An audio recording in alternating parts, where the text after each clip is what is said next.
Siyabonga kakhulu kusande School, ibandla lethu lakusasa, ibona bayoma kule ndawo.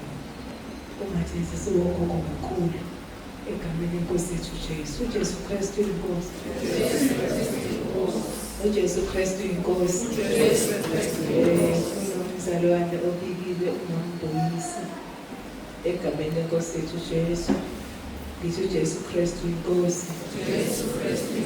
Sesizoya enkonzweni yendumiso, sesizoya futhi nasenkonzweni yezwi lenkosi. Sizomnxusa noNkulunkulu ukuthi sibuyele aqoqe ngezinto zethu, silalele izwi bese siyazindla ngalo ukuthi izwi alithi kumele mina ngihambe kanjani bangumntwana kaNkulunkulu. Sizoya ngezotholakala kumahubo. Ngibonge uJehova umphefumulo wami, konke phakathi kwami ngibonge igama lakhe elincane. Okwethu kumele simbonge uNkulunkulu ukuthi namhlanje sisaphefumula. Ngicela siphakameni sesiye enkonzweni yendumiso, sesizodedela umntwana kaNkulunkulu egameni lenkosi yethu Jesu. uJesu Kristu inkosi.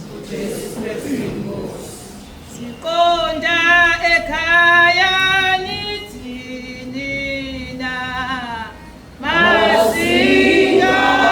Yeah.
Inkosi ephakemeyo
emhlabeni kubantu abathokozelwa nguye uJesu Kristu inkosi.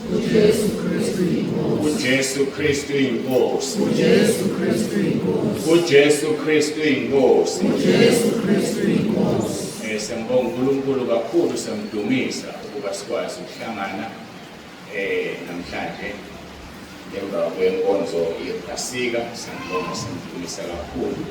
Amthobeke, ngibingelele abefundisi bonke, omama abefundisi, abefundisikazi, obaba, omama, intombi nensizwa no-Sunday School, umphathi wohlelo nosishayela izinsimbi ngesivumo esikwaba sePhilippi chapter 2 verse 11 esithi uJesu Kristu uyinkosi.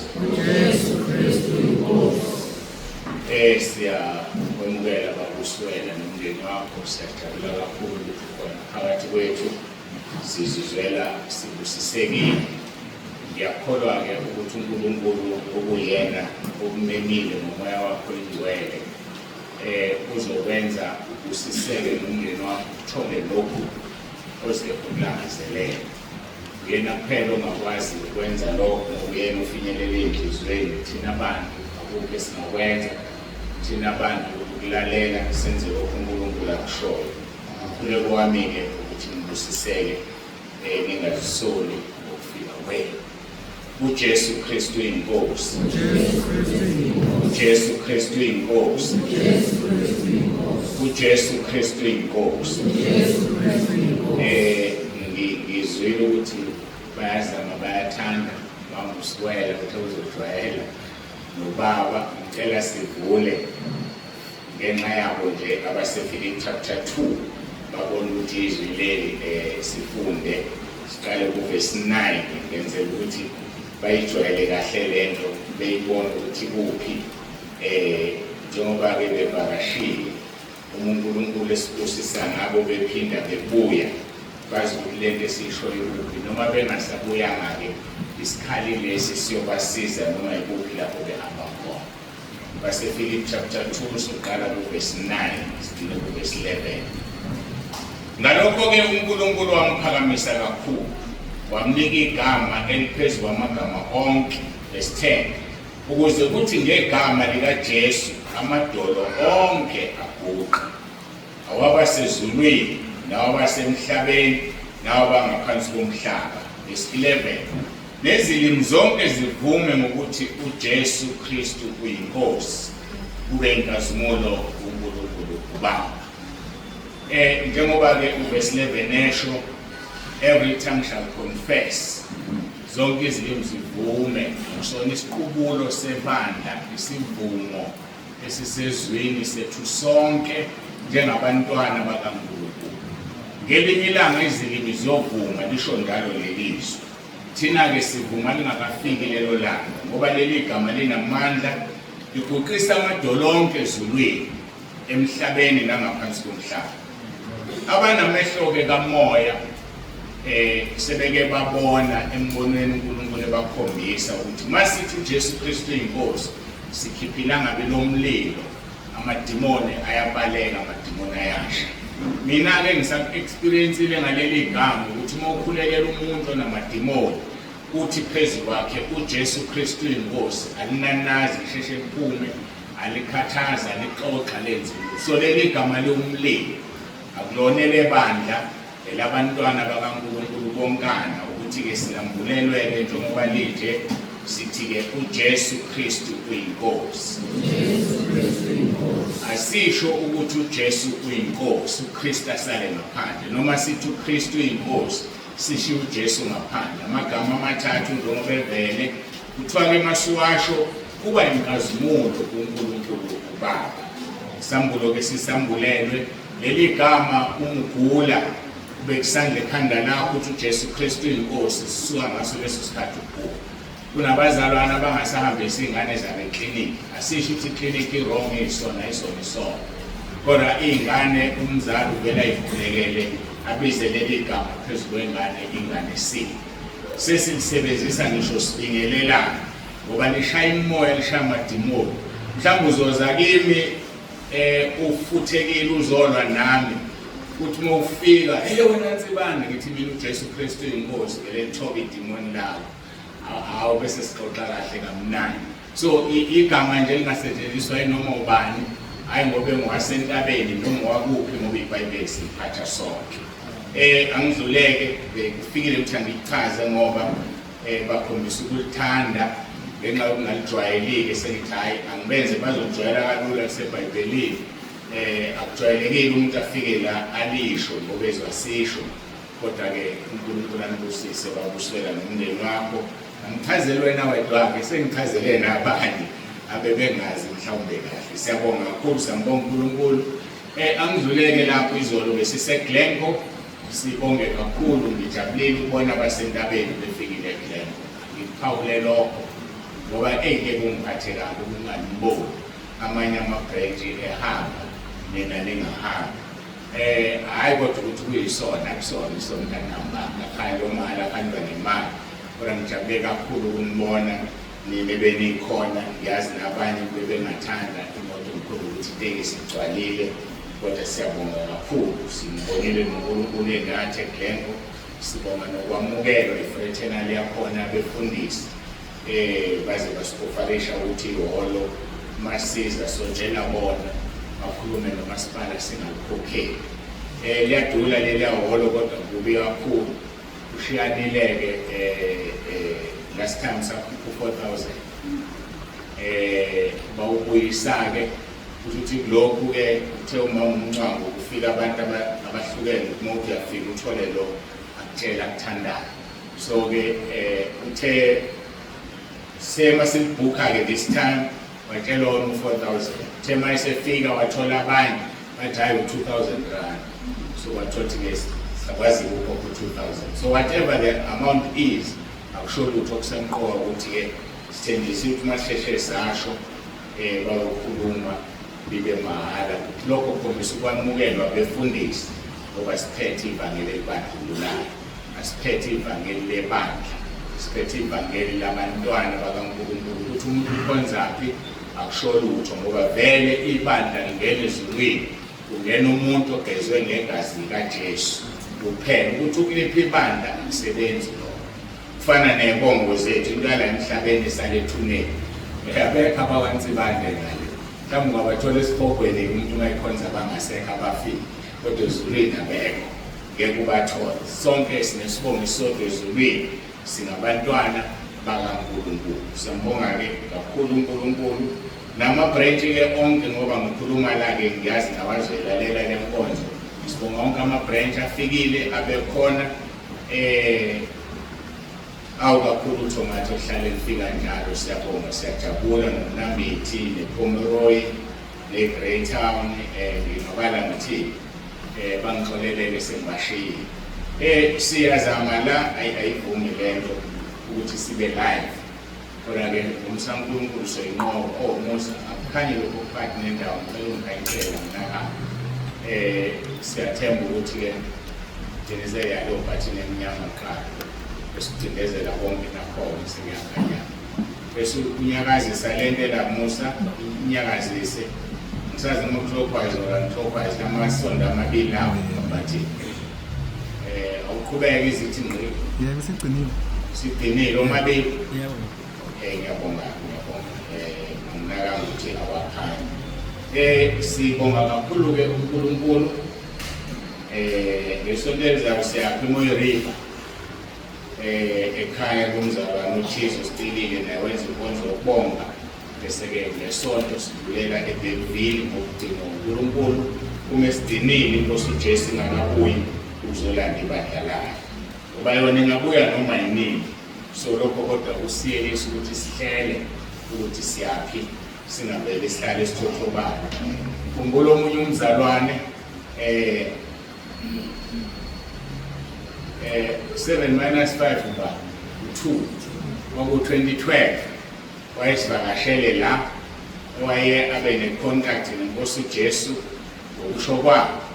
Wayesesinikela ukuthi useyitsheliwe ukuthi uyahamba yena engasafuna ukudla ehlezi lapha ekhaya ethi hayi bonhlamosa yena usezoyifela. Base ngixoxela omunye umfundisi ngangisemusha-ke ufundisile ngo-2012 ngangineminyaka emibili njengoba ngiyama-2016 neminyaka yo-16 ngishumayela. So ngithi loyo mfundisi kunomama lapha ekhaya akasafuna ukudla ukuthi uyahamba nosimosela ukudla wavele wangihleka insini. Bathi yazi kusazophela u5 years loyo akazohamba manje. Hayi ihlale lento engqondweni. Exactly 2017 washona ngamtshela umfundisi u5 years okhulumayo uphelile. So masithi inkosi uJesu siyabuya. Kungaba imanje, kungaba ikusasa, ngabe uye 2030, kungaba yinoma yini okwethu asihlale lisilungile ngoba yena uyabuya ukuthi nini kwazi yena. So-ke ngiyikhumbula nje leli hlala ukuthi wayengasafuna ukudla nto sazophila 5 years lonke lethu mosukudla. Asiyeke ezweni lenkosi la namhlanje. Sovula incwadi kaJohn chapter 5 verse 14. John chapter 5 verse 14 part number 4. Siyazi-ke part 1, 2, 3, 4. Part number 4 part number 3 sasikhona la ngomhla ka-29 uMarch 2026. Siqhubeka-ke nayo leyo nkonzo.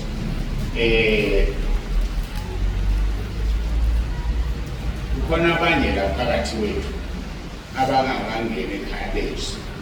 Akuyona impoqo kodwa kuyasiza ukuba sekhaya lethu. Ikhaya lethu-ke igroup kaWhatsApp.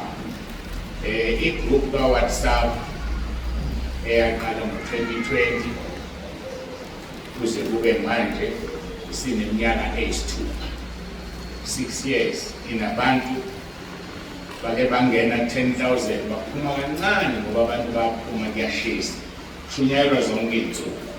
So-ke masithi siku-part number 4 abasekhaya lethu egroupini kaWhatsApp yala ekhaya banazo lezi zinto. Likhale izwi-ke igroup efake bonke abantu abathanda izwi likaNkulunkulu, kunabefundisi bamahlela ahlukene aba-over 1,000 namabandla abo abanye bayawafaka. So-ke igroup ka-WhatsApp evulelekile, nombani othandayo kwenziwe iy'nkonzo zonke izinsuku, uyayithola inkonzo kule group le. So-ke uma ukhona kule group kuyasiza ngoba njengoba ngithi u-part 4 nje bayawazi u-part 3 manje sekukhohle umuntu oba sasinawo mhla 29 March usangabuyela ku-part 3 wakhe awulalele usuqhuma ku-part 4. Ake situleke kancane bese ngikhulekela izwi singene enkonzweni yethu yanamhlanje. Ngalolona lolu suku bevukile abenkosi behlotshiswe ubukhosi bayo sebebuthwa abakhethwa bengeniswa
sinikela le nkonzo kuwe Moya Ongcwele, siyacela usiphathele yona. Ngiyacela Moya Ongcwele kube wena okhulumayo, usebenzise lolu daka. Athi umpostoli Paul sinayo le ndlela, siyithwele ngebumba, idokote liyodilizwa ngelinye ilanga, kwambula inkazimulo kubantwana bakaNkulunkulu. Ngiyacela ke Nkosi ukuthi nami ngihlale phansi ngilalele ukhuluma usebenzele umzimba. Silalele izwi lakho ngoba sizile kumuntu, asizile kulezi indonga, size kuqobo Nkosi Jesu. Sicela wena khona bakho ngomoya wakho Ongcwele, nini uBaba Jehova Sebawothi, nibe phakathi kwethu ngomoya Ongcwele. Nginikela wena Nkosi le nkonzo, dumo lonke lungo lwakho Jesu Kristu inkosi. Amen.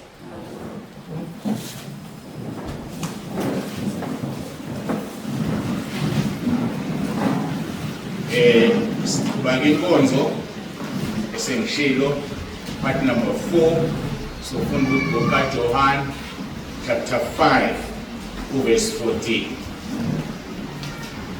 Masifundeke. Emva kwalokho uJesu wamfumana ethempelini wathi kuye, bheka uphilisiwe, ungabusona, funa wehlelwe ngokubi kunalokho.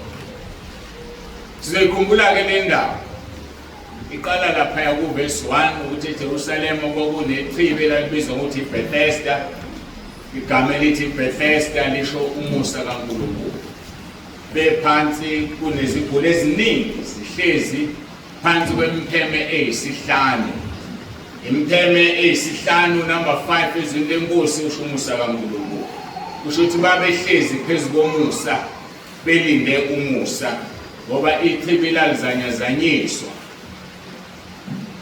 ngezikhathi ibonaka abazi ababephila leso sikhathi kusho ukuthini ngezikhathi noma kusho ukuba kunesikhathi esithize esimile esasaziwa abantu asazi kodwa lisho njalo izwi lalizanyazanyiswa izikhathi ngezikhathi.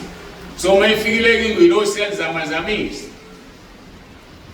ongene kuqala kuphela uyena ophiliswayo. Abanye noma bangangena kamuva ngeke besaphila. Uyafika ke uJesu uthola le ndoda esihlala iminyaka ewu-38. Uyibuza umbuzo esisikhulume kakhulu ngawo ujulile, uyathanda ukusinda na? Sathi kwakumbuzo onjani loyo? Ngangingahlala nechibeni iminyaka ewu-38 ngingafuni ukusinda. Kodwa into engiyithandayo ngale ndoda mhlawumbe kube kwakuyimina ngiyosho njalo ukuthi kodwa Nkosi Jesu uNkulunkulu uzongibuza lokho. Kodwa ishongo njalo kunalokho uyavuma izono zayo okwakuvuma izono. Yathi ukuthi ngihlezi ukuthi ngiseza echibini uqhamuka omunye angene eqala. Sono leso sikamina ukuthi kodwa basangidedeli ngani mina. Kube yimina engenayo sengihlale kakhulu bafika izolo laba bantu. Mina ngikwazi ukuhamba. Yakhala indoda. Ithi anginamuntu okungiphonsa echibini uba dependent kubantu. Into ebuhlungu uJeremiah 17 chapter 17 verse 5 ayichazayo. Lithi izwi lenkosi Jeremiah 17 chapter 5. Jeremiah 7 chapter 17 verse 5 angazi ithi kanjani le. Lithi izwi lenkosi uqale kusi umuntu othemba kubantu nowenza inyama ibe ingalo yakhe. So le ndoda yayithemba abantu ithi akekho umuntu ongiphosayo. Sikhulumile ukuthi engalala ngisho eduze kwechibi uma engazi ukuhamba izami igaqa meseduze lima iqala ngizamazami vele iwisi eyongena kuqala kodwa ithanda comfort zone. Njengabazalwane abaningi abakwazi ukubekezelela izinto zikaNkulunkulu bahlala kwi-position lapho uNkulunkulu engabafuni khona ngoba le position ine comfort. Kanti izinto zikaNkulunkulu zitholakala ekujuleni. Sifundisene ke la ekhaya ukuthi sizile ukudla. Izinto zikaNkulunkulu zifuna udela ukudla. Ungabi isidla kudla. Ngoba Adam noEva bafaka isono emhlabeni ngenxa yokudla. Isawa lahlelwe efana ubuzibulo ngenxa yokudla.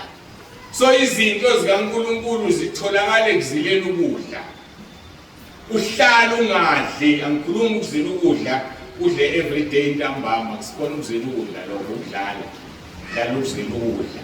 Mawufuna ukuzila ukudla okuyikho uyayeka ukudla. Uhlala ungadli lutho. Uma ke ukuthi usukhulile uphuza amanzi nje kuphela. Wanami ngangiyithanda lo fasting, i-dry fast. Kodwa ke isiyangishaya make kwaphela usuku lesibili kwabuhlungu la izinto. Yasho ukuthi ke sekufuneka amanzi. Kodwa izinto zethu sizithola lapha azikho kumuntu, azikho kumfundisi. Befundisi babizana uzani phambili uzolanda izinto zenu banqakisa okhi, banqakisa emshado. Ayikho into yomuntu ekumuntu yonke itholakala ezulwini kuJesu. Athi uJesu angakaceli ngoba ngakasho ukuthi egameni lami manicela utho. Sicela egameni lenkosi uJesu. So ke angizoqela ke kakhulu le ndoda ke yavuma izono zayo uJesu wavele washo isimanga kuverse 8 wathi sukuma uthabathe uhlaka lwakho uhambe. Sukuma uthabathe uhlaka lwakho uhambe. Ayike sizoyiqhuba lapho ke indaba yethu sisiqhuba ke part 4 ngigoqa nje part 1 2 and 3 ngamafushane. uJesu Kristu inkosi. uJesu Kristu inkosi.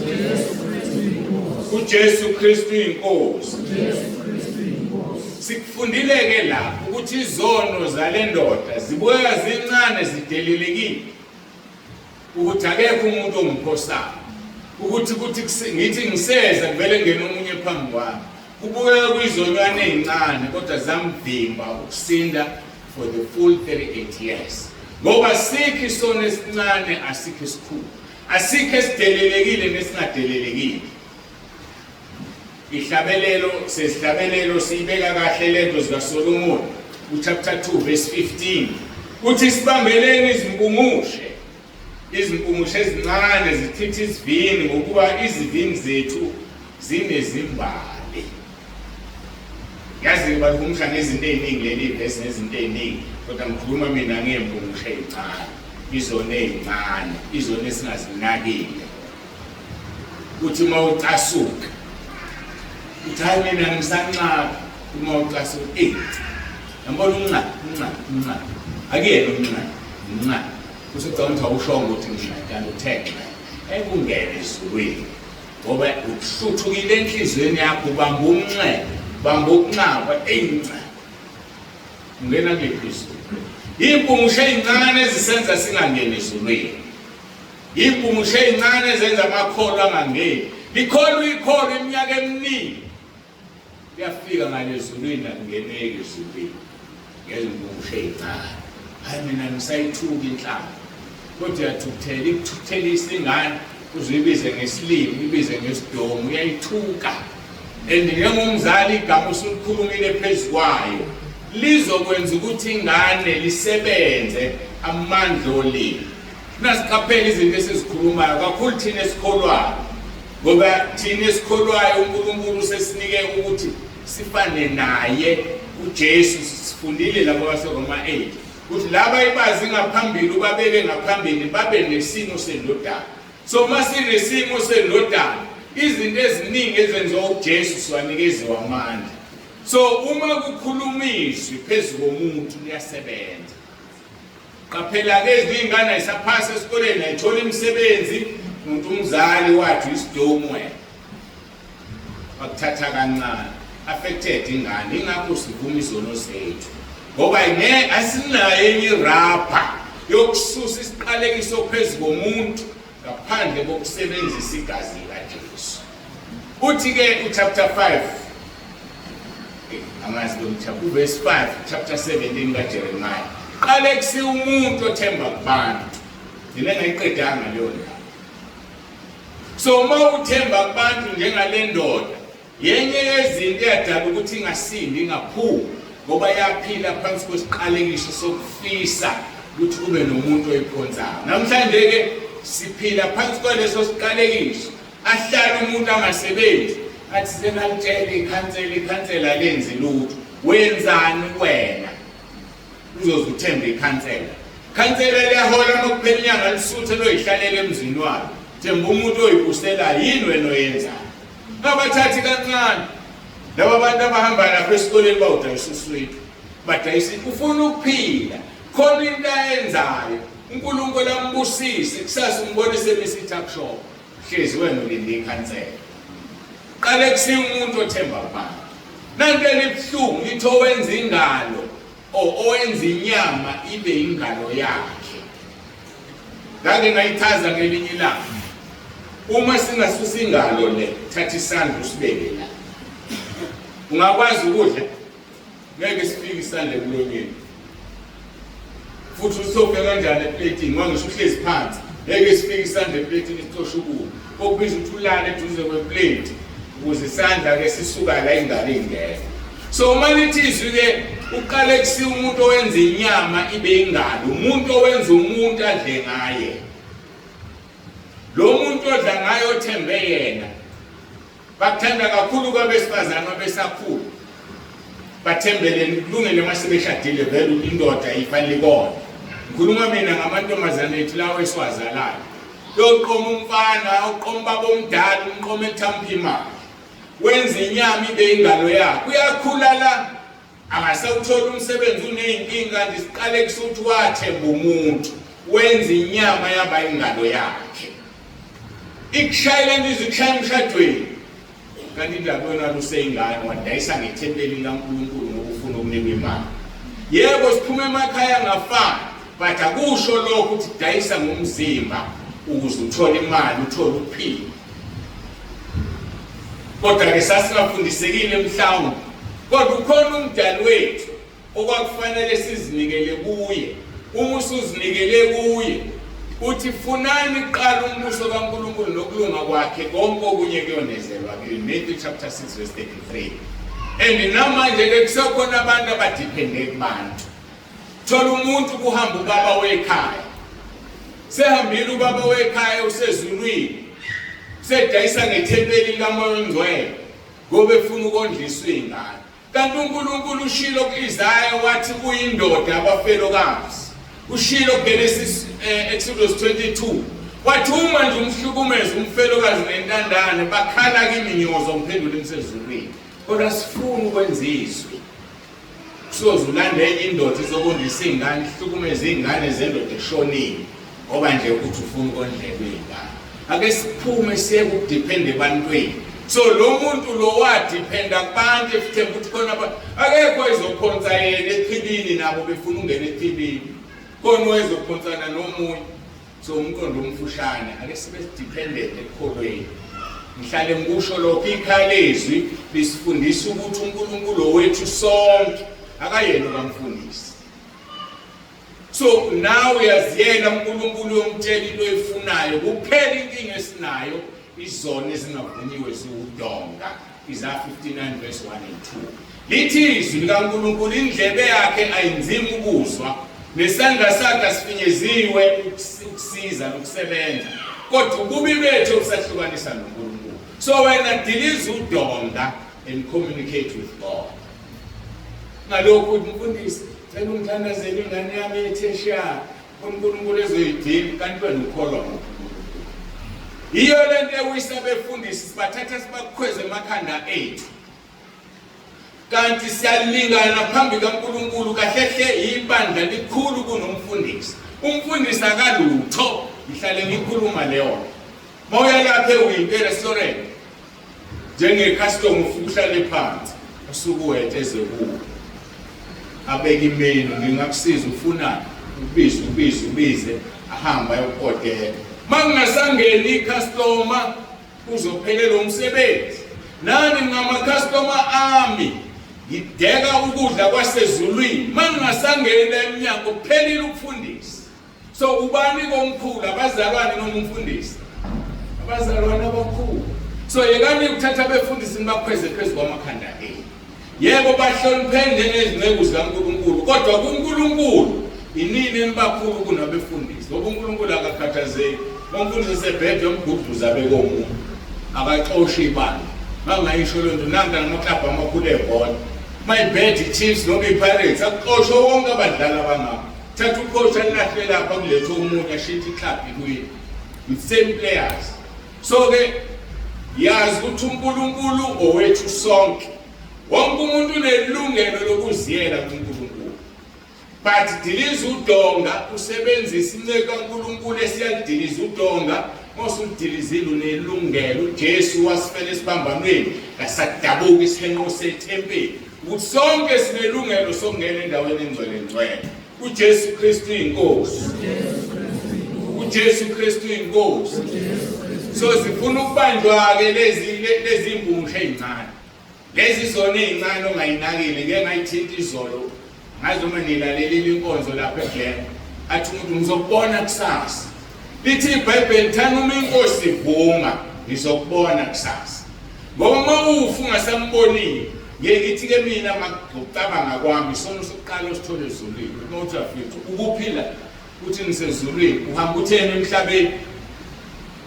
Ayike kunendlela uNkulunkulu akhumbuza ngayo uzophendula. Hambe ngithembisa ubaba uMthembu ukuthi ngizombona kusasa. Lifikelele lokusasa cha. Ayike akusekho kunengeso kuxoxa naso isikhona. Ngoba iqamba amanga wena. So yikho kufanele ukuthi mayivuma inkosi ngizobona kusasa. Mayinkosi ingidinile ngizo impumusho encane ezosenza singangena ezulwini bafowethu. Kade nje into ekhuluma uyeza ubusika kuzobe sekubanga esafa amakhazi. Uqamba amanga ufile uyaphila kodwa uthi ufila amakhazi. Impumusho encane eziqeda isivini enzisinda zisiqede. Usathanakeza umbona ushaya izinto ezincane ungayinaki. Phumela enkonzweni nakunyathela umuntu enganakile uzokuhluthuka inhliziyo. Kube ngakubona inkosi yami. Lithi izwi lenkosi asibathethelele ngisho umuntu umsola mxolele. Ngixolele ngingamthelile. Ngoba usiyomtshela afuna kuyothini ngiyaxolisa sibanibani ukuthi unyawo lwami ngene phansi kolwakho. Ase ngiyalimala. Injalo. Mayimongene ngoxolisa lokho mthethelele ngoba nawe bengake kunyathela umuntu eqondile. Kodwa usofutheka ke ugcwale kodwa uthi umzalwane. Asikho isono esikhulu nesincane. Isono siyagulisa. Ithi inkosi uJesu bheka uphilisile. Hamba ungabusona.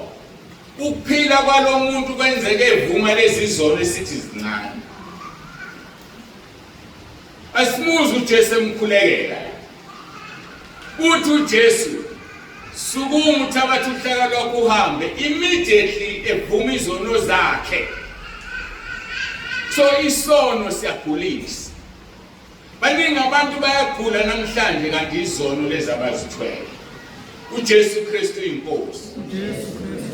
uJesu Kristu inkosi. Ukugula kweza emhlabeni ngesono. Ake sibheka abaseRoma chapter 5 verse 12 no 14. Isono nokufa kwafika ngoAdam. Uthi verse 12. Ngakho ke njengalokho isono sangena ezweni ngamuntu munye nangesono kwangena ukufa. Isono sangena ezweni ngamuntu munye nangesono kwangena ukufa. Ngiyasithanda ke isizulu igama lokufa ngisho umuntu egula uthi engiphethe ukufa. So kusho ukuthi nokugula kwangena ngesono, ukufa kokuphuma komphefumulo kwangena ngesono, nokufa ikhuluma ngakho uNkulunkulu Adam noEva ethi manidle la nizofana ukufa eshuthi uzobakhipha ensimini yaseEden. Kungukufa ukuhlukana noNkulunkulu spiritual. Kungukufa ukungabi sendaweni uNkulunkulu akufuna kuyona. So ke lithi lelizwi ngakho ke njengalokho isono sangena ezweni ngamuntu munye nangesono kwangena ukufa ngokunjalo ukufa kwafikela abantu bonke lokhu bonke bonile. That is why sigula, that is why sifa. Ukufa kwafikela wonke umuntu ngoba wonke umuntu wonile. Verse 13. Ngokuba isono sasikhona ezweni kungakabikho umthetho kepha isono sibalelwa ungekho umthetho. Hlale ngikhuluma lento. Isono siyaphila, isono sidaliwe, isono sasikhona ezweni ungakabikho umthetho kodwa isono sibalelwa umthetho ungekho. So mawutshela ingane yakho yentombazane ukuthi la ekhaya ngo5 o'clock intombazane ngaphakathi. Mayifika ngo5:10 inesono ngoba wena ubeka umthetho. Umthetho ungekho isono sisebenzi. But once banomthetho isono siyasebenza. Izona ezincane nalezi. Wena usemncane ukhule ekhaya. Uthi ungafiki ngesikhathi esuku kuba ngako useka. Usozivuma leso sono uqamba amanga. Uthi hayi esikoleni basibambile kwawukuthi hayi bengocleana i-cottage lika-Tisha thizeni kanti uqamba amanga ulibele nabafana noma umfana belibele namantombazana. Izona ezincane ezosenza singangeni ezulwini. Ezidinga ukuvunywa uhlanzwe egazini lenkosi yethu uJesu Kristu. kuthiwa ngokuba isono sasikhona ezweni kungakabikho umthetho, kepha isono asibalelwa ungekho umthetho. So amandla omthetho isono abaseKorinte bokuqala chapter 15 verse 56. Lithi kufa kuphi udosi lwakho na? Amandla okufa isono, amandla esono ngumthetho. Uma kuthiwa udosi lokufa isono kusho ukuthini? So ukufa kuyaphila. Mawuya kwisambulo ekugcineni kuthi ukufa kuphonswa echibini lomlilo, because ukufa kuyaphila kuyinto noma kuwumuntu noma kuyina ngikwazi. Ngisho lesihogo iHades liyophonswa echibini lomlilo ngoba lesihogo siyaphila. Lithi iBhayibheli indawo yabafile izandisile. Isihogo can enlarge itself. Masibona sesiyadwala siyazinweba ngoba uNkulunkulu akayidali nje efile. Konke okudalwe uNkulunkulu kuyaphila ngokushayela umthetho. Kodwa isihogo mawuzibona uyadwala nwebeka, ngizoloku ngigadene nawe manje usuyadwala bese lo ngikhulumisa. Isihogo unwebeka kokcha siyazazi nje lithi iBhayibheli isihogo siyazandisa. So ke nokufa kwakukhona. Uthini uNkulunkulu kuKhayini? Uthi Khayini unyukumaleleni na? Uthi uma wenza kahle uyamukeleka, kodwa uma ungenzi kahle awumukeleki. Uthi bheka isono sihleze emnyango, kodwa ukunxanela kwaso kukuwo. Ukhombisa isono siyaphila. Isaka lempupha lihlala emnyango, uyalibeka. Into ehlala into enezinqa.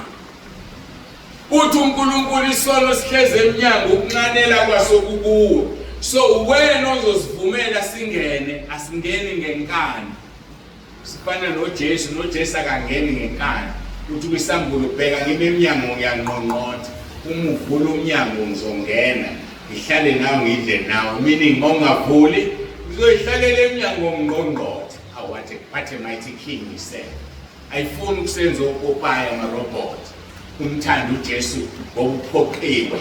Yabona lento eyirobot eyaprogram asiprogramile. Simthanda ngoba usenzela izinto ezinkulu. So kuJesu emnyango yangqongqotha akavela ngene. Nesona sivele singene. Uthi uNkulunkulu Khayini isono unxanela kwaso kukuwe. So meaning isono sinjani? Siyaphila. Asifili isono siyaphila. So musuvuma isono siphile kuwe.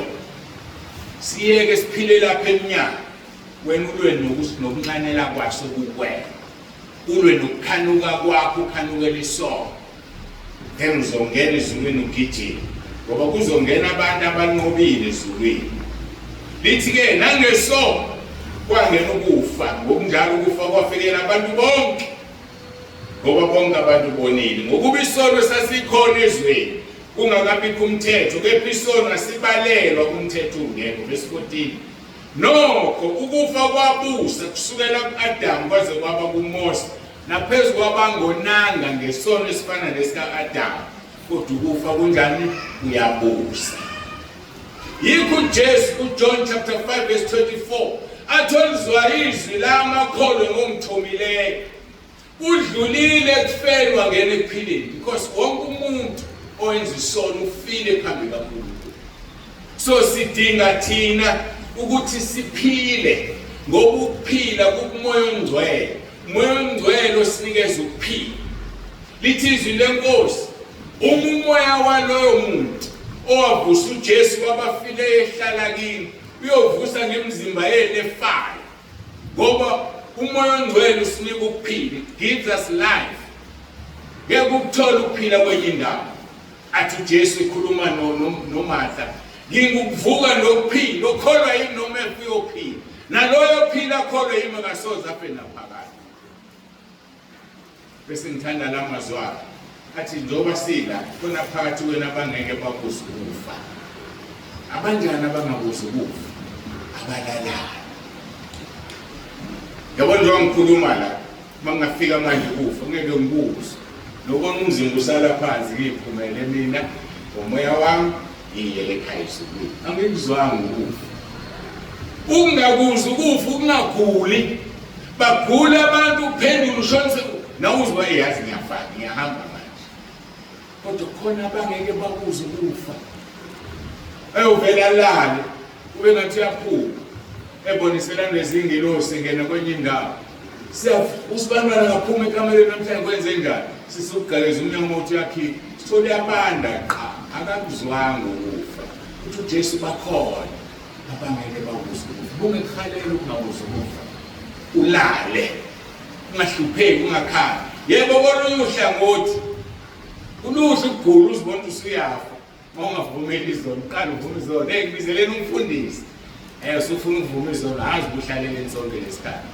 Zivume isikhathi sisekhona ulungisa indaba yakho noNkulunkulu. Uxoxe noNkulunkulu, uNkulunkulu abe umhlobo wakho. uJesu Kristu inkosi. uJesu Kristu inkosi. uJesu Kristu inkosi. Yes, uJesu Kristu siyabande. Nikusaba kangako ukufa. Ngikhuluma ngokufa. Seniyasakwazi ukuthi uJesu Kristu inkosi umlungileyo. Kodwa abase Roma 10:9 basho kahle bathi umvumo ngomlomo wakho yasindiswa. So anisafuna ukusindiswa. Ngaphela masithi uJesu Kristu inkosi yasindiswa. Each time sisho njalo yasindiswa.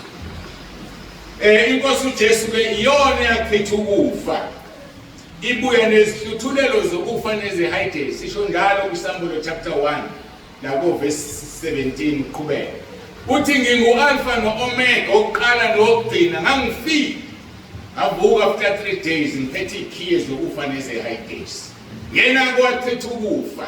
Njengoba sikhuluma ukuthi khona abangafa abalala.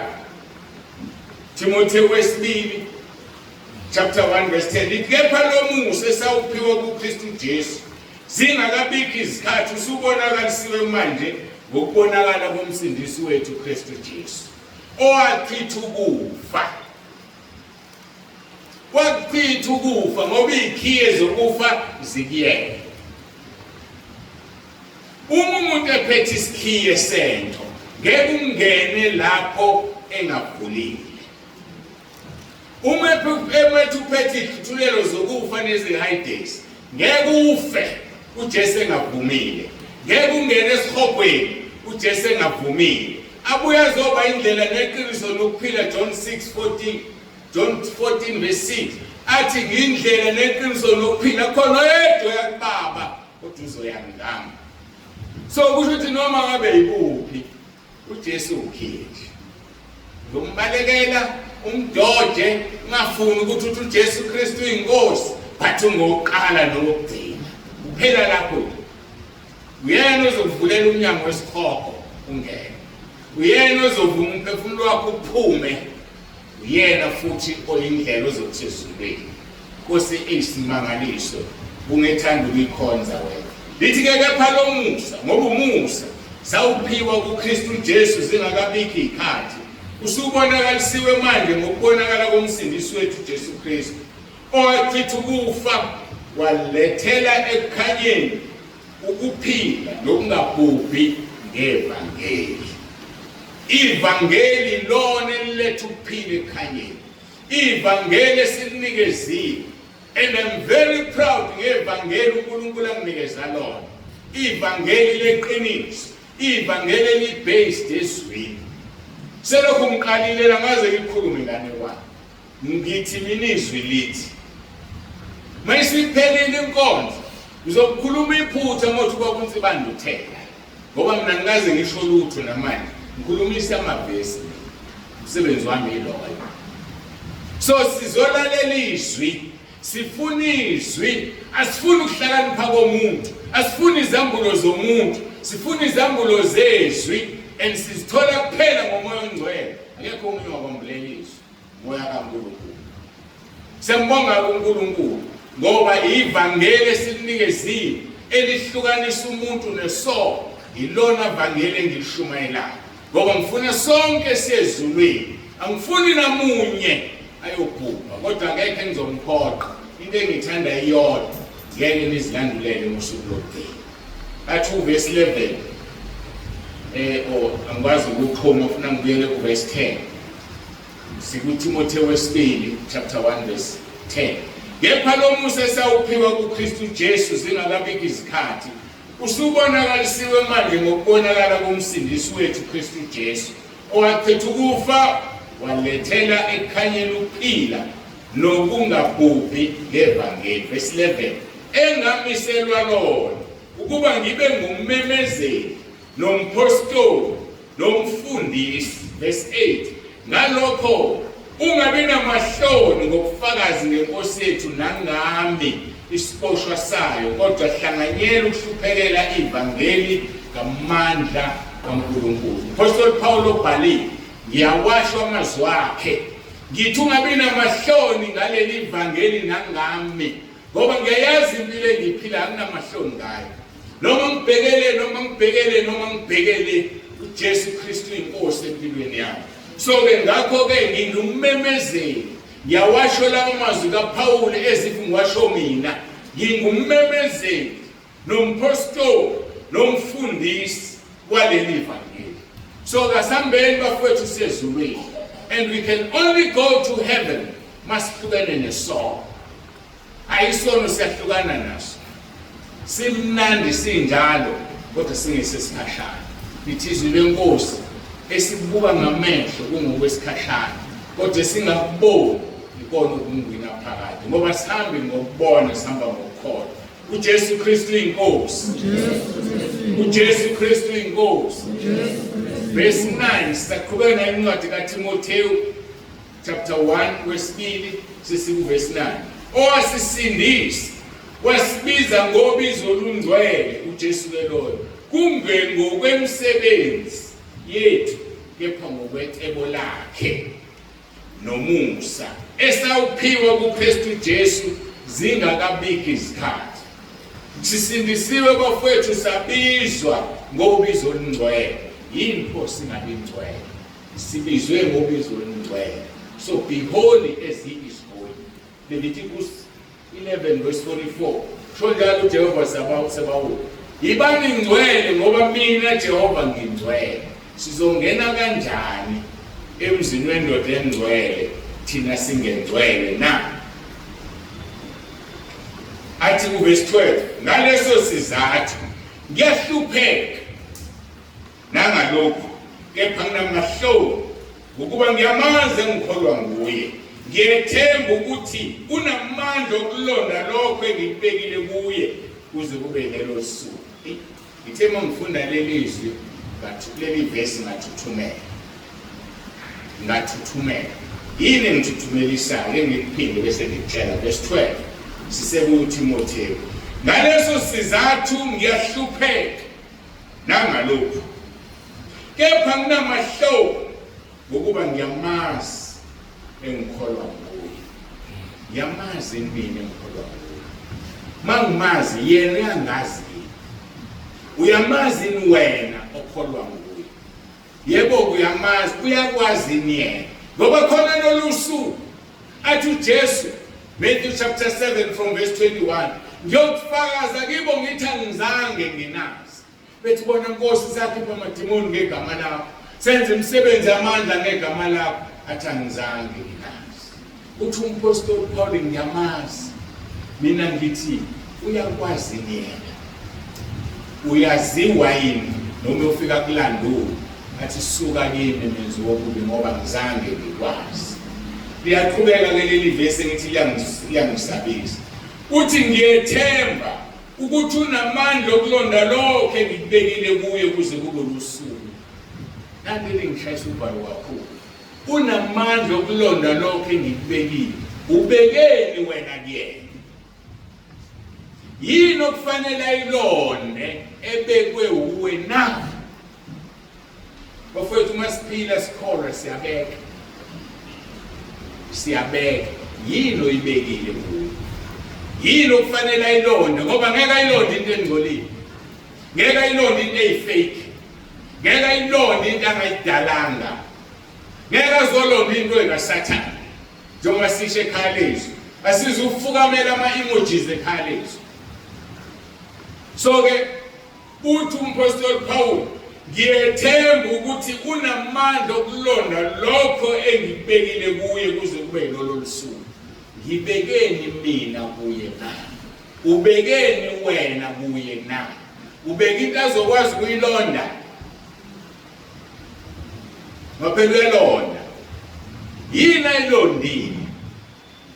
Mhlawumbe uzothi uma uthi afika ubheka into oyilondile, athi akuvezela impilo yakho abese kukhomba isikhokweni, ngoba iyona into ayilondile azokushulela ngayo. Asilondeni imiqhele yethu ezimweni yokulunga, asibeke izinto ezinhle. Athi umpostoli Paul, Philip chapter 4, I think from verse 17, athi ngiyabonga ngemnikelo yenu eseninikelile.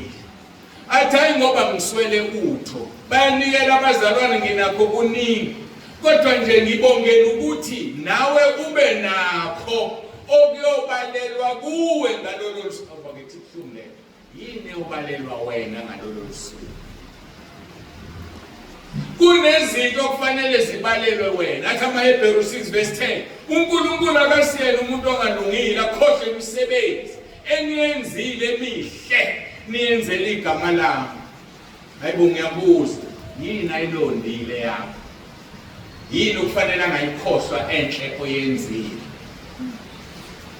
Athi umpostoli Paul mayibhala uHolo moya kaNkulunkulu wabaseFesu, athi ngakho masenzeni ubuhle ikakhulu kwabendlu yokholo. Singajaha ukwenza izinto ezinhle kubantu abangakholwa abazoya nazo esikhogweni. Yikho uJesu athi ningathathi ukudla kwabantwana niphonse enjaneni. Kukhona abantu abangalidaleli izulu. Kusho njalo Isaiah 43 verse 6 and 7. Izenzo chapter 13 verse 47 and 48. Athi uPaul bonke ababedalela ukuphila okuphakade bakho. So asizuthatha amapharelo ey'ngane zikaNkulunkulu, omndeni kaNkulunkulu siwaphonse ezinganeni. So ikhethi into eyikhuluma nomuntu. Uzothi uyakhuluma ukuthi ayishumayela akugxeke, kanti uthatha isika sabantwana wasiphonsa endaweni erong. Akubona bonke sobashumayela. Ngiyayithanda izenzo ukuthi iphi chapter babehamba oPaul beyoshumayela. Ithi umoya ongcwele wabavimba wathi bangashumayeli kuleya ndawo baze badlula bese bakhululwa kushumayelayo. So ukushumayela awuvele ushumayele noma yikuphi. Lalela umoya kaNkulunkulu ngoba one day uzophendula. Athi uNkulunkulu ngakulethela lo muntu uthi umshumayezanga. So lalela uNkulunkulu, ushumayela kufanele ushumayele khona, uthule kulabo abazodlala ngesifo sabantwana. Ngoba we don't just preach. Kulabo abazodlala ngesifo sabantwana sishumayela ngenkambo yethu. Abambona uJesu kuthini, abambona ephila kuthini, azakubuza umuntu, hawu baba usibandana ukhonza? Hawu ndoda yini wangibuza? Ngiyabona wena la ukhonza khona. Yabona uyashumayela-ke la. Hawu ngane yami wena ukhonza? Hawu baba umbuza lo, uhlukile namantombazana amaningi, indlela ogqoke ngayo, unenkazimulo. Yileyo nto-ke efunakala uJesu akaphile kithi. Sihambe simemezela uJesu noma yikuphi. Siphosa isifo sabantwana siphonse enjaneni. But uphila noma yikuphi, kazimulo kaNkulunkulu ayihlale kuwena uhambe nayo. uJesu Kristu inkosi. uJesu Kristu inkosi. Ake sibuyeleke endabeni yethu siyiqedele. Ngiyakholwa siyaqedela ku part 4. All along noma ngazi bengibukho kodwa bengikhona. Sibuyela lapha uJesu wathi kuye sukuma, thabatha uhlaka lwakho uhambe. Lithi izwi lenkosi wayesephila ngaso leso sikhathi. Wathabatha uhlaka lwakhe wahamba. Kwakuyisabatha ngalolo suku. Thabatha uhlaka lwakho uhambe ngesabatha. Khona basebethi abaJuda kophikisiweyo, yisabatha namhlanje akuvunyelwe uthwala uhlaka. Waphendula wathi umphikisile nguyena otheke mina, thabatha uhlaka lwakho uhambe. Bantu abangenamahloni ngoJesu. Uthi uJesu nami ngizoba namahloni. Luka chapter 9, nami ngizoba namahloni phambi kaBaba ney'ngilosi zakhe. Ube novalo nokukholwa kwakho. Ube novalo nokutshela abantu ukuthi uJesu Kristu inkosi. Naye uzoba namahloni ngawo. yilokhu ukuthabatha uhlaka ngesabatha ufike esimweni la ukuthi yazi ngivela ngoJesu la kuzoba ukuthi nokuthi kanti la kufanele ungiveze khona uJesu la kufanele uJesu abonakale khona wamveza uNkulunkulu uJesu engakafika emhlabeni uJoseph esejele wamveza uNkulunkulu wamambulela amaphupho achaza Tempenis owayiboshwe naye sephumile kanti uphethe izitsha zenkosi wathi Joseph umkhumbule nami enkosini inkosi sinephupho elingathazeki wathi khona umuntu olapha ejele onomoya kaNkulunkulu ozokuchazela ngoba kamfihlanga uNkulunkulu wakhe ngamfihli ngoba ngesinye isikhathi ngelinye ilanga ukungamfihli kwakho okuyokuvulela iminyango evalekile wavuleka umnyango uvulekela uJoseph he became the second in charge eGibhithe lonke ngoba kamfihlanga uNkulunkulu wakhe ngisho unkosikazi kaPotifaro esefuna ukumbamba lale naye ngenkani akavumanga akamfihlanga uNkulunkulu wakhe wakhetha ukuboshwa ngenxa kaNkulunkulu sikhetha ukuboshwa ngenxa kaJesu noma singeboshwa ngamaketango sejele kodwa ungayiphila impilo oyithandayo impilo ephilwa abangani bakho esikoleni ngane esikole impilo ephilwa abangani bakho emsebenzini bakhululekile benza lokho benza baby shower angisho ukuthi wrong baby shower the question is yenziwa ubani oshadile noma ungashadile mayingashadile uzothi usuku uthi udla isono wakhulelwa wathola ingane nawe umntwana kaNkulunkulu ungena kulo baby shower so fasilanda ngiyakutshela mina sisazoya kuNkulunkulu ufunda baseRoma 8 ngithi verse Roma 1 verse 32 lithi abanye abazenza izono kodwa benza bavumelana nabazenzayo izolonto uvumelane nomuntu owenza isono afika umfowenu ukuphela kwakho uyamthanda shiya umfazi wakhe le fika nentombi accommodate ubhuti suhlanganyele naye ephingeni kwakhe isono ukuhlanganyela nomuntu esonweni noma ngaba usenzanga ngqo kodwa wavumelana naye funda baseRoma chapter 1 verse 32 uzokutshela asivumelani nabantu abenza isono uyama ungamfihli uJesu wakho ungiveze obala uJesu wakho khona naye uveze obala phambi kaBaba nengilosi zakhe uJesu Kristu inkosi uJesu Kristu inkosi kusho ukuthini uthabatha uhlaka sikhulume ngokuthi uJesu sikumu uthabatha uhlaka lwakho uhamba mase bembuza bethi isabatha akanamahloni uthi ongiphilisile wena ungiphilisanga anginandaba nawe noma ungathi isabatha ngilibeke phansi uhlaka mina ngeke ngilibeke ngoba ungiphilisile uyamazi kodwa nokusizile kuze kube manje uyazi ukuthi ubani ukuphilisile balele sibhedlela sikhuluma nje bandwazile abawuzisho ukuvala amehlo wena uyakwazi ukuxwayisa into ewubala awufuni manje amozoxwayisa kuyazenzekela kodwa khona abangakwazi ukwenza ukuthi kunamandla uNkulunkulu asikeze wona amancane ongawafiki ukuthi uthiso lapho bandwazile abathanda sasekuzondwaza wena ndwaze nini so simbonga uNkulunkulu simbongele inkosi ngiyabonga ukuthi ngiyaxwayisa kungabukeka kuncane ukukhulu ngendlela emangalisayo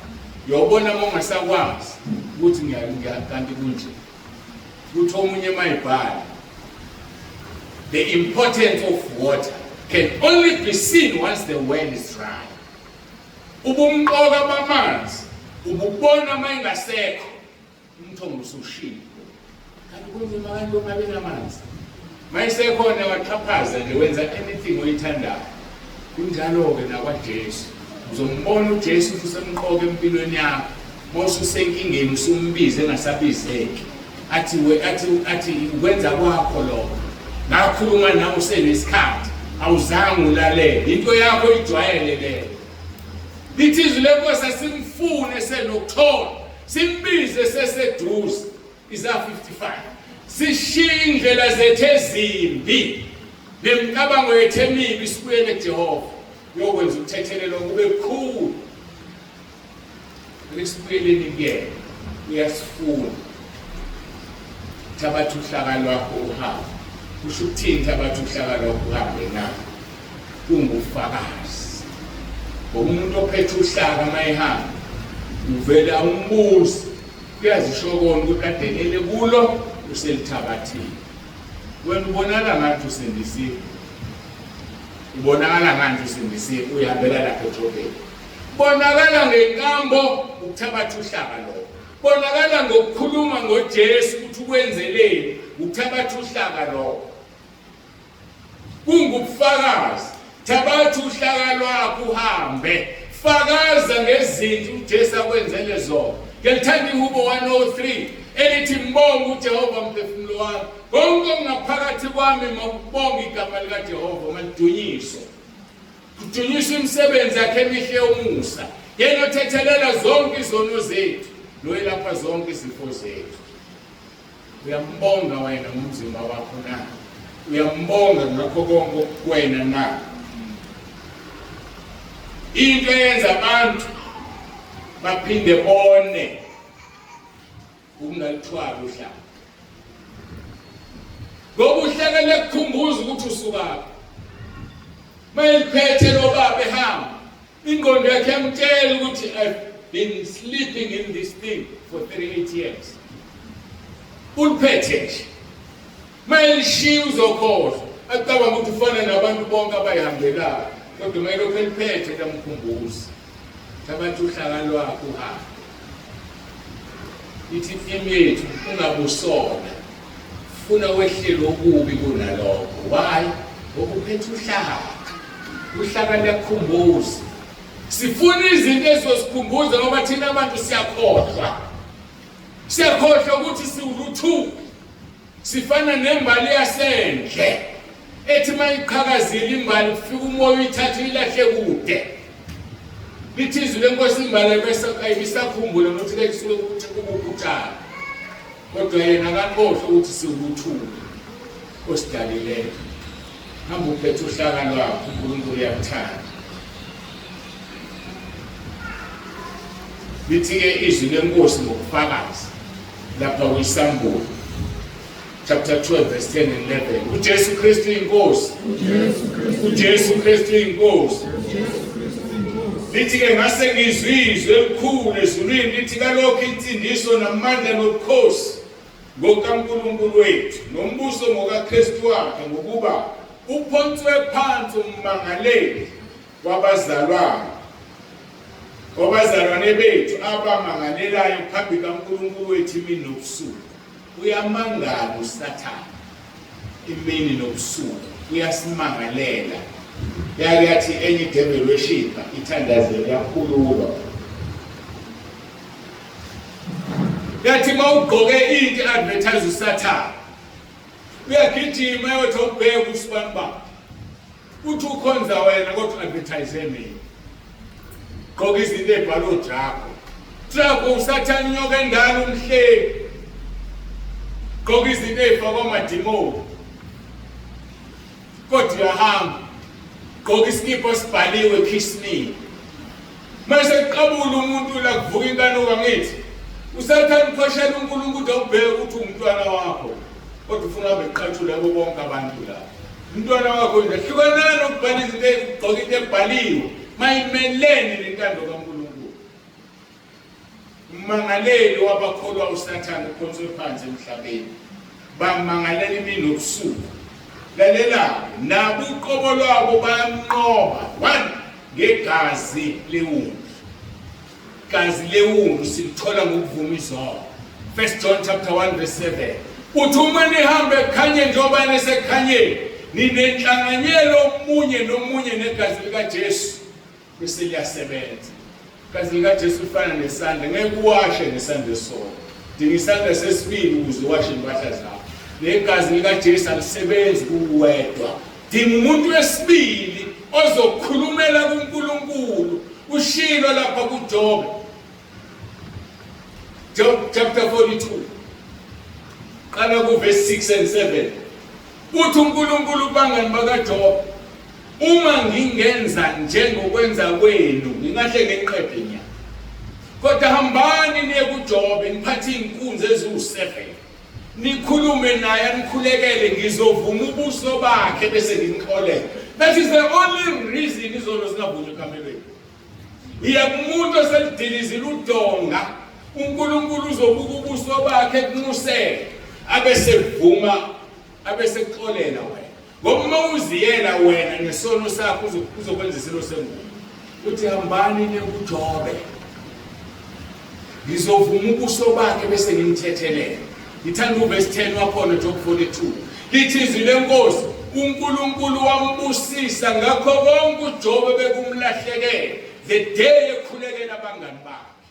Isibusiso sokuvumisa abantu izono.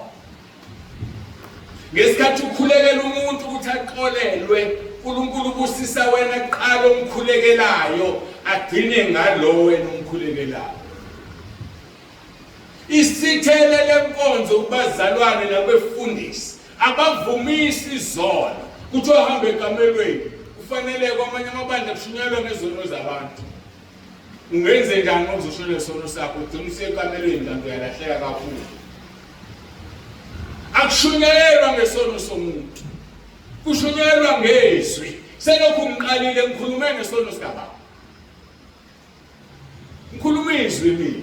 Izwi abantu abakufunayo ngoba liyaphilisa.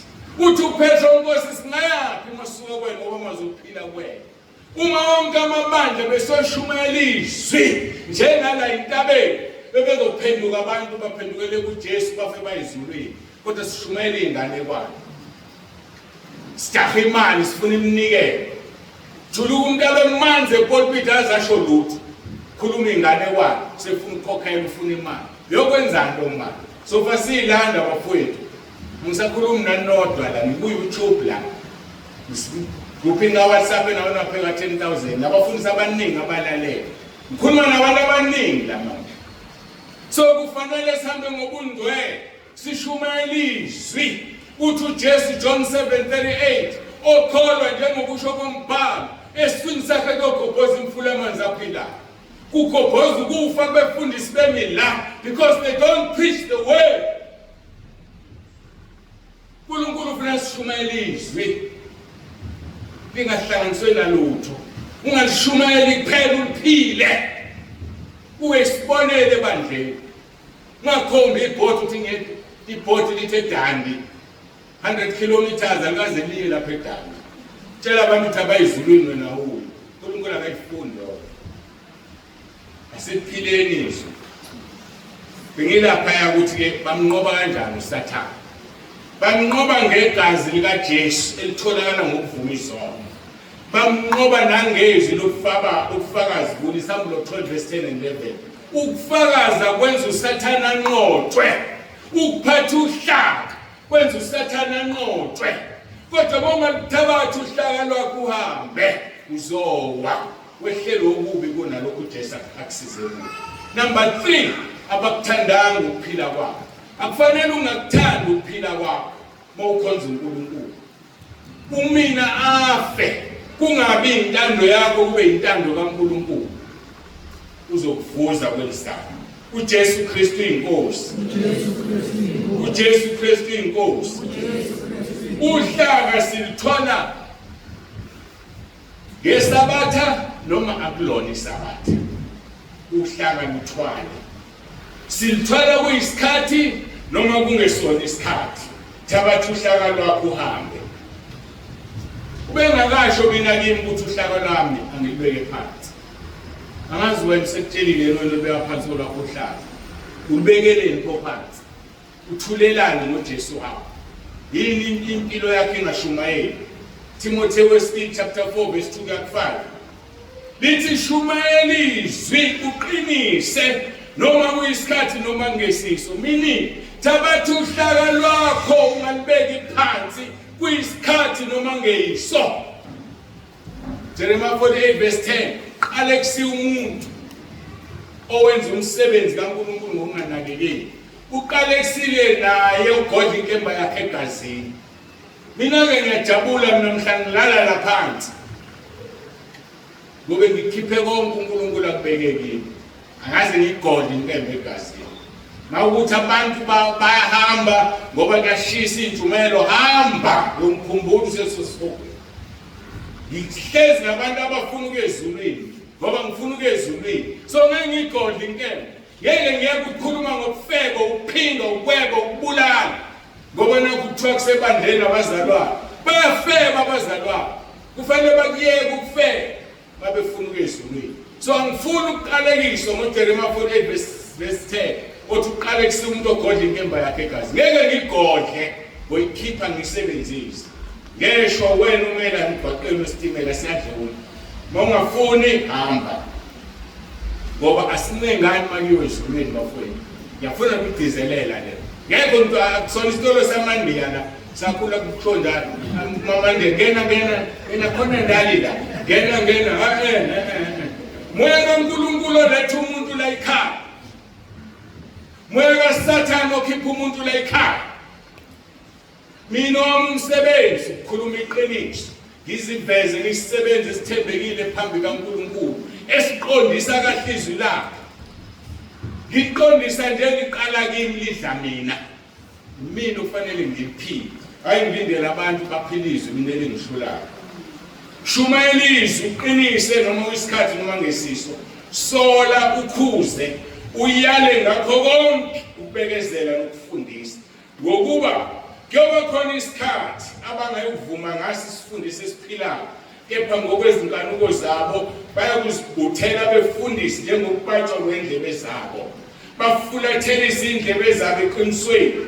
Baphambukele ezinganekwaneni.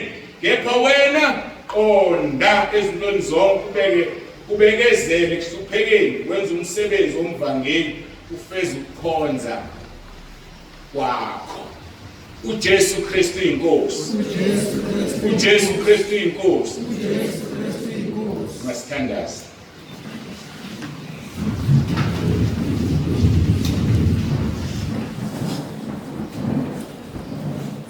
Baba ongcwele, Baba olungileyo,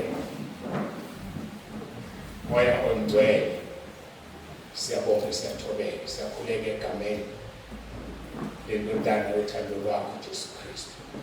Siyabonga sesizwile izindaba. Ngiyacela nje uNkulunkulu wami onomusa ukuthi kungabi khona munye kulabo abantu abahlezi lawo esifokweni, ngoba yikho into ayozilandulela ngayo. Uyakhuluma nathi kuleli bandla, uyasifundisa. Ngiyabonga Nkosi, ngihlalile nami ngalalela awusebenzisa lo mzimba. Ngisize Nkosi ukucuba umzimba wami, ngingathi sengishumayeza abanye bese ngiphotha esifokweni. Ngibe isibonelo somhlambi uthi mawusufika makusomkhulu uthola ukuthi umhlambi wakho ngwena usekahle. Siyabonga ke Nkosi, sinika wena udumo ngakho konke osusenzele khona kuze kube manje. Nginikela kuwena lenkonzo nenhlelo ezisazoqhubeka. uJesu Kristu inkosi. uJesu Kristu inkosi. uJesu Kristu inkosi.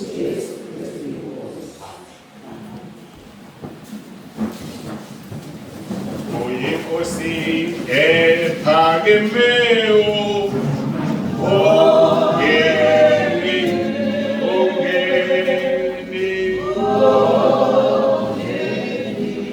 uJesu uyinkosi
uJesu Kristu inkosi.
Sifundise ukuthi kumele sibambisise egameni lenkosi yethu Jesu senkonzweni yomnikelo egameni lenkosi yethu Jesu Kristu inkosi. uDavid egcwele amandla walibulala ibhele egcwele amandla nawe Goliath izofana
uyisa sibonge umnikelo futhi sibonge nezwi egameni lenkosi Jesu Kristu weNkosi.